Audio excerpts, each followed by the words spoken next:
your online wrestling talk show each and every week, brought to you by the Official Wrestling Museum. I am your host, Angel, Wrestling Fanatic HD. It's good to be back here. We are here each and every week on Wednesday nights. We're going to kick it off with our contest winner. If you guys don't know about this contest, you must be living in a show or something.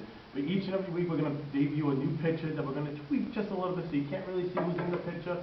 If you're able to guess who the picture is, you can win a prize. What's the prize? We're going to let you know. Last week was an autographed picture. It's an 8x10 picture.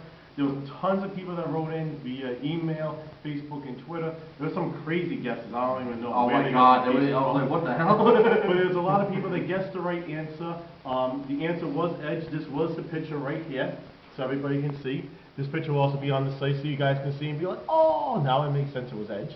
And for those that guessed it, good job. But the winner this week goes to Chris from Lincoln, Nebraska. Congratulations. We'll be sending you out an email asking for your address so we can send you a picture.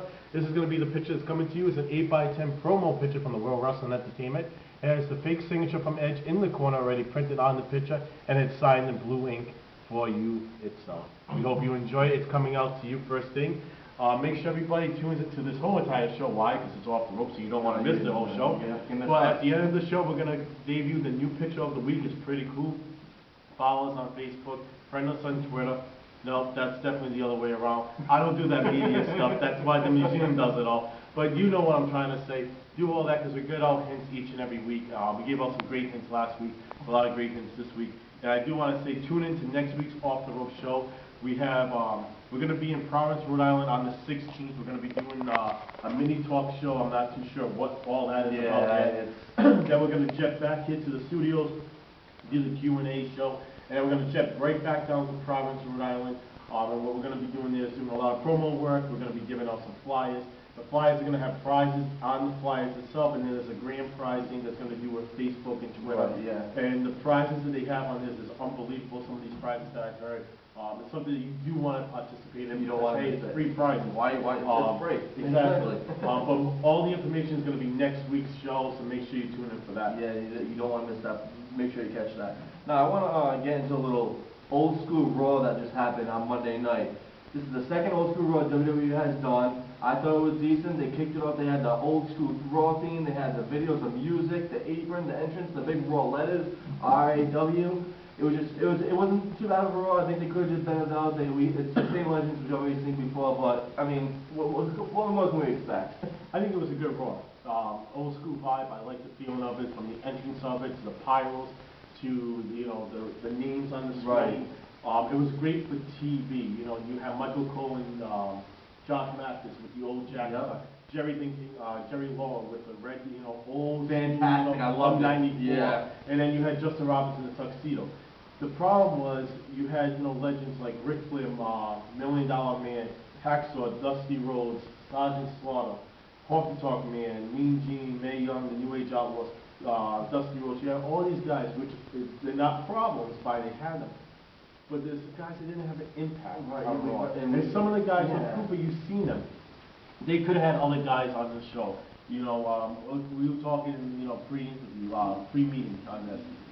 Bret Hart, Shawn Michaels, bringing back the old guy. I love the old guy, especially with Shawn Michaels. I would love to have Shawn Michaels come out, either with Monty Jannetty with Father Rockets, or even his old Sensational Queen Sherry theme. That would have been great too. I definitely think, or bringing back Austin, and they had Taker come out. I think Taker was great how they did that. You know what I mean? The main event build-up was really great. Oh, yeah, I like that. fantastic. I definitely think Ziggler and Miz was the show stealers of this event. Oh, without a doubt. They definitely gave that old 93, 94 vibe. But they didn't have like Brooklyn Brawl or Hobby Whipperman or IRS guys that are in the locker room.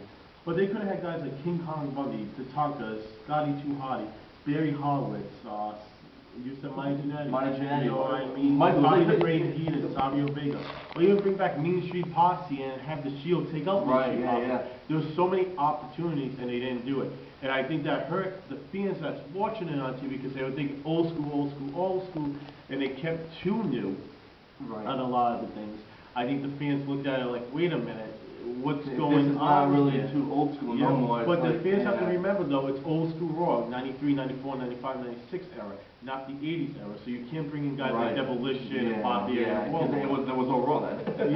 You're right. And I also think we're hurt. It was Pink Out. Also, what I think got hurt though was the town they were in. Buffalo is a very, very hard town to work. Yeah. I definitely think last night's team in Albany for SmackDown, I definitely think that should have been your Raw. Your Raw should have been your SmackDown. I definitely think it would have helped out more. Yeah. Rock should have worn his $500 shirt. And Yeah. Cena. There's a lot they could have did. Overall, I like the show though. Yeah. It just didn't really hold up fully to the body. Right. Wasn't that bad. But you know, speaking about shows, I will throw this out. Impact last week, I liked. A lot of people have been saying different things about Impact. You know, are they doing their thing? Are they not doing their thing? They're trying to get on the road doing shows. Impact Wrestling, TNA is doing a lot of things on a lot of levels to be a competition, and they're doing it right. I like it. I like where they're going with it. They put a solid show on. I enjoyed Impact last week. I just don't like King Moses or whatever the hell his stupid name is winning the exhibition title. Or Kenny King. The point of the matter is you're only the champion because they did that whole, you know, Yes, MMA exactly. thing with you. That was a disgrace to RVD. RVD should still be the champion, but it's a good show. I mean, I enjoy Impact myself. My absolute favorite part of Impact, was had to be what at the very end, Kurt Angle goes into the Aces of Days clubhouse. He beats the holy hell out of all of them. He takes the big guy down, takes the mask off, and you don't see Who do you think nothing. it's gonna be? In my opinion, I've been saying for a while, Hulk Hogan. Hulk Hogan could possibly be it. He was the leader of the NWO and WCW. It could possibly be the same thing here. What did Kurt Angle say? Oh my God, no way, man. Why, man? Samoa Joe. I'm telling you, it's gonna be Samoa Joe. And that could possibly be some like you said, yeah. I mean, it was a great Impact. A lot of great knockouts action. It was a lot of great action on that show. You know, we're talking about Samoa Joe, Kurt Angle, all this stuff. Why don't we do some predictions right now? Yeah, we Pay-per-view's have coming up. lockdown. Everybody wants to know what we're thinking here. Let's do it up. TNA Lockdown. First match is Robbie E versus Robbie T. I think in that match it's gonna be a decent match, but I'm gonna go with Robbie E on that one. I would like Robbie E to win. Robbie E has a lot that he offers to Impact Wrestling. I definitely think it's going to go to T for two reasons. One, there's definitely going to be a push coming out with him. He has an action figure coming out in 2 series. He's the big guy going off of Robbie E. Right. Robbie E, unfortunately, you're not winning. Robbie T, I'm giving it to you. Then we also have the TNA Knockouts title, Velvet Sky versus Gail Kim. Both phenomenal workers. I just want to see Velvet Sky retain it because she's only had it for about a month now, so I just want to keep her going. I think Velvet Sky sells the title a little more than Gail Kim. Gail Kim is a classic wrestler. I think right now they're trying to bring the wrestling aspect into it with the glamour and all this Right. stuff. Velvet Sky's going to keep it. Then we have the TNA tag titles. We have Daniels and Kazarian versus Bobby Roode and Austin Aries and Hernandez and Chavo. That's gonna be it's gonna be a fantastic match, but I'm gonna have to go with Roode and Aries. I agree with you on that. Chavo Guerrero was definitely getting pushed as he was going to be one of the main guys on lockdown. Separate Hernandez got new gears, so you know they're going to eventually split their ways, no matter what way they split, Right, they're going to go. Daniels and Kazarian, I think there's so much they want to do with them, and they're not doing yet. Exactly. And you know, as long as Team Hell No keeps the tag titles, Roode and Aries is going to keep the tag titles. For a quick moment, I'd like to just mention I think Daniels needs to become the TNA World Champion. That's why I think him and Kazarian should lose. Next match, Wes Briscoe versus Kurt Angle. It's gonna be an okay match, but I mean, I think I want Kurt Angle to take it, but I think Wes Briscoe might end up taking it. Kurt should take it. Kurt should win it. If they're not planning a big thing about aces and eights, Kurt will. I'm gonna go with Briscoe only because of the simple fact is Kurt's very much behind him. I think he's gonna put him over the help him out at one of the biggest pay-per-views. Then we have the TNA, the Lethal Lockdown match with the Aces and Eights versus Team TNA, which is Sting, Magnus, Samoa Joe, Storm, and EY, Eric Young. I'm gonna have to go with TNA on that one. They're gonna take it, but Aces and Eights might have something up their sleeve. Again, this is all about aces and eights. How they want to portray them, how if they want to put them out or not. There should be aces and eights going over to help push them, but I think TNA is going to win this, especially if aces and eights is going to have an impact at the end of the show. And then last but not least, the TNA main event, TNA title, Jeff Hardy versus Bully Ray. I'm going with Bully Ray on this one. I'm sorry. It's about time they need to strap if he needs it. That's not a surprise thinking that you want anybody else but Jeff Hardy. But I'm going to agree with you. I think Bully Ray deserves it. He earned it. Bully Ray is just that guy that's going to put storylines over right now. He definitely deserves it. The only way Jeff's going to win that is if Aces and Eights has an impact on it. I think Bully Ray is going to be a new champion.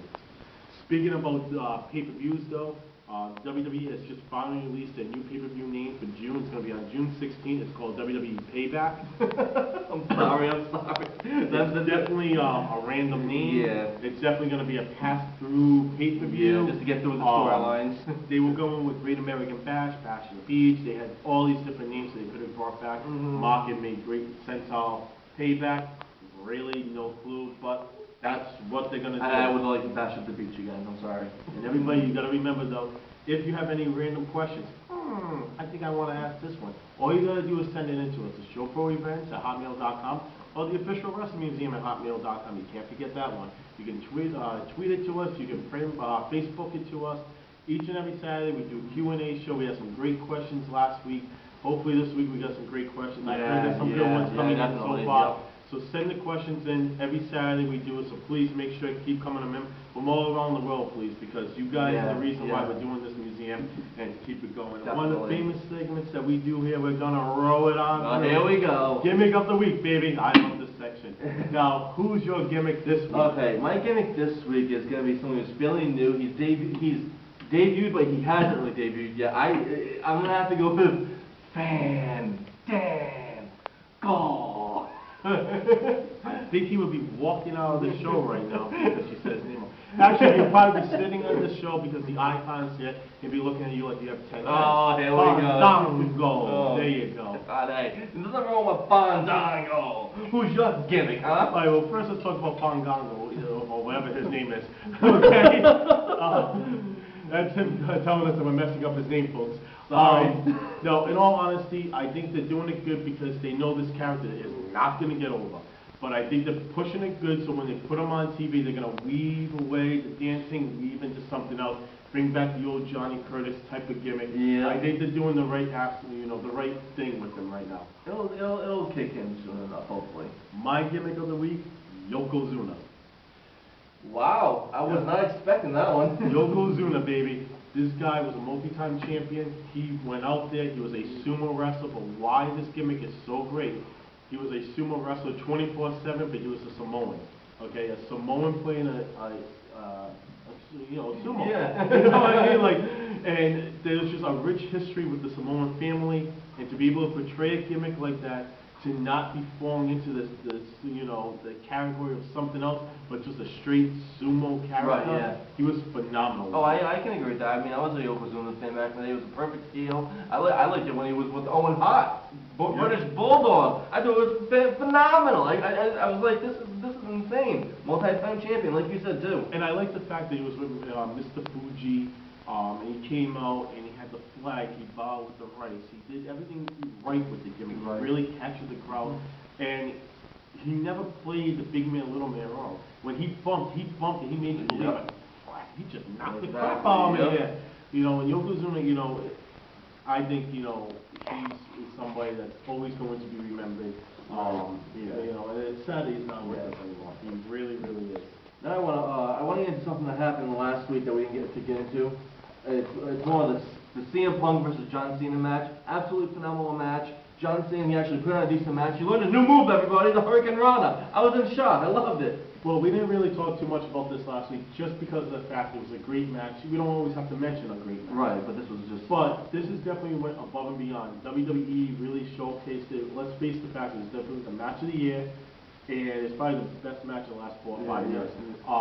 You mentioned the Hurricane Rana. We turned around and CM Punk with the power driver. Yeah. It was a great match. WWE turned around and put it on their main event show. They put it on their SmackDown show. I personally think those two guys have done a fantastic job, and those are the reason why those two guys are the top. Yeah, exactly.